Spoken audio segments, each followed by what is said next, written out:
To try to find any factual evidence of her grandfather, Kim has asked a researcher to look through the Family Records Office in London.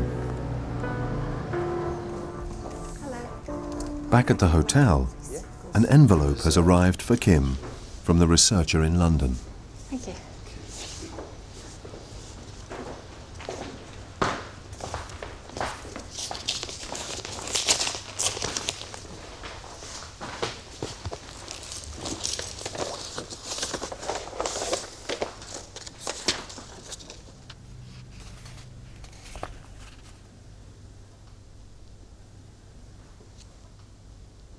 Oh my God.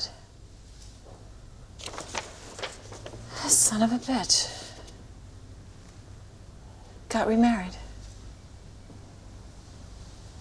To Isabel Oliver, 21-year-old woman.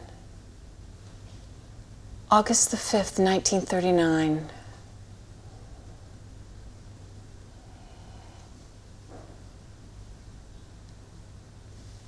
Wow. He's a bigamist. Son of a bitch. And he was married by a vicar in a church. This is beyond. I knew he was gutsy, but this is just. Now he's a criminal. Unbelievable. And this is 1939. So he left in 38. Within a year, he was remarried. That I find really, I'm quite angry about that. As a woman, I find that really despicable. He didn't change his name or his profession. Incredibly cocksure of himself, that it wouldn't be found out. And found out now. It says County of Durham.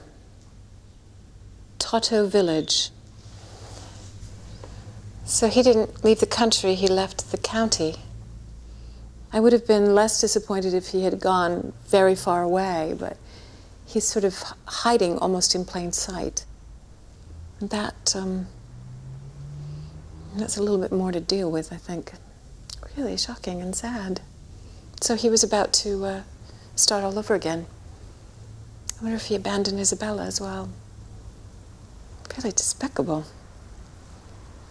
No sense of responsibility whatsoever.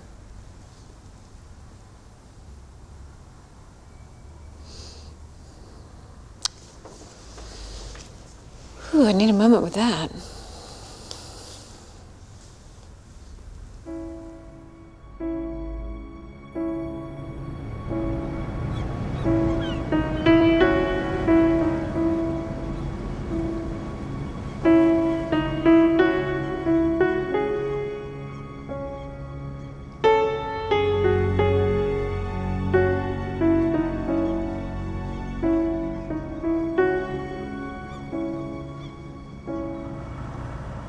Kim wants to know if there could be any reasonable explanation for her grandfather's crime. So she's meeting legal historian Rebecca Probert to find out more about bigamy. I'm interested to find out what the legal historian has to say, so I can maybe understand more about his motives as far as not getting a divorce and starting fresh. I think the thing that's still bothering me is that, divorced or not, he was responsible for 3 lives, which he didn't really seem to give a toss about. Hi, nice to meet you. This was startling news that my grandfather is a bigamist, and I just wanted to know how he could get away with that. Is he breaking the law in 1939? Absolutely, yes. Yes, he is committing a criminal offence. But he wasn't alone in doing so. I've got here the figures for 1938, and you can see that there's 287 people who are tried for bigamy, of whom 205 are males. Of course. And 276 of them are convicted. And what would be the conviction? potentially up to 7 years imprisonment or a fine or both. He's a very ballsy character, my grandfather. He took a lot of chances. He really did. And I think it's also really important to bear in mind the context in which this is happening, because divorce was far less readily available than it is today. In terms of procedure, there were still quite a few hurdles. If the divorce was defended, for example, then it had to be heard in the High Court in London. So you had all the costs of travelling to London, as well as the actual costs of the divorce. So it was much more complicated. If it was undefended, then it could be heard by the assize judges. But even then, you had to have a barrister to represent you. So it was much more costly than it is today, proportionately. And divorce was essentially fault-based. Unless you can show that your spouse is guilty of some matrimonial offence, It's very interesting. you can't get a divorce. It seems like bigamy is a better alternative than divorce. People did it. It wasn't that unusual an event. It wasn't that unusual.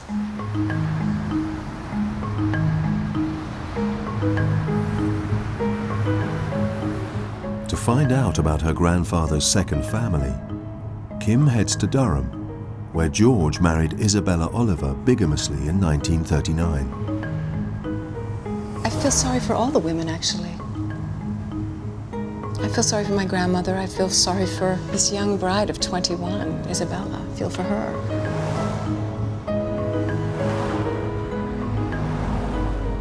He's just an absolute rogue. I think I need to find out if he had children. I'm sure he did.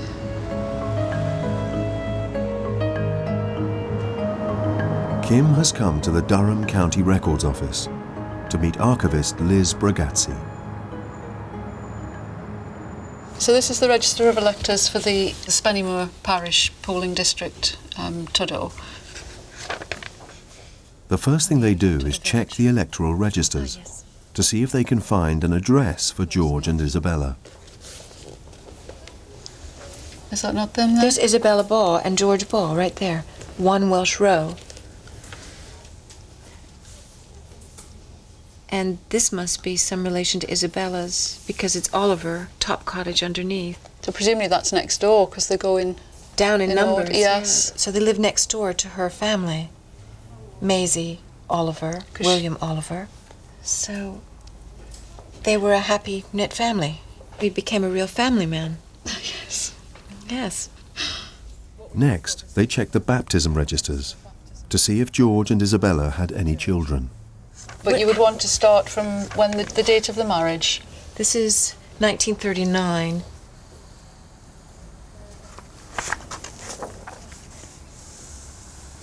Suspense is killing me. Well, we're 10 years on now, aren't we? Yes. Ah, Baugh, August the 7th, 1949. It was a girl, Penelope Isabel Baugh. Okay. He had another daughter.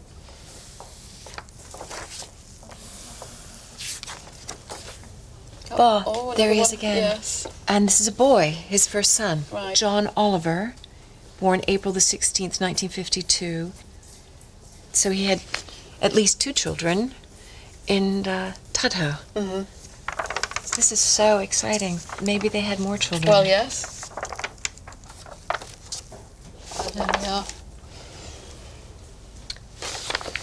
Another boy. Another one. This is George William, who was born in 1959. He's younger than I am. Taken aback by that. Yes. Yes, consider that my mother's in her 80s and I'm in my 50s. It's quite astounding. So he's into his 50s there now, isn't he? Yes, he is. Yeah. What a rogue. Okay. And he's still in Tudhoe.